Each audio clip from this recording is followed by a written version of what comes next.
Alam mo, isa sa pinakamasarap na pakiramdam ang pagmumotor ng long ride.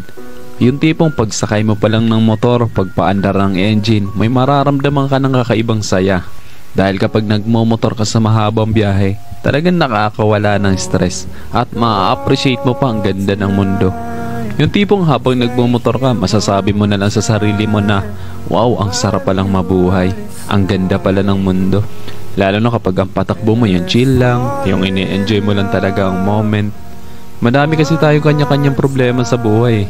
Pero kapag nagmomotor ka na, makakalimutan mong problema mo.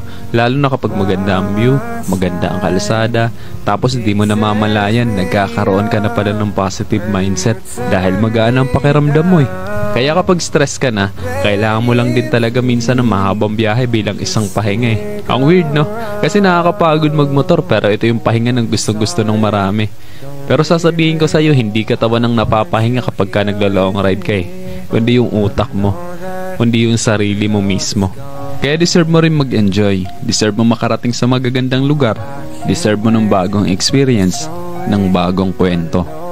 Ang buhay ay isang mahabang biyahe. Madami kang pagdadaan ng iba't ibang uri ng kalsada. Malubak, mabuhangin, madulas.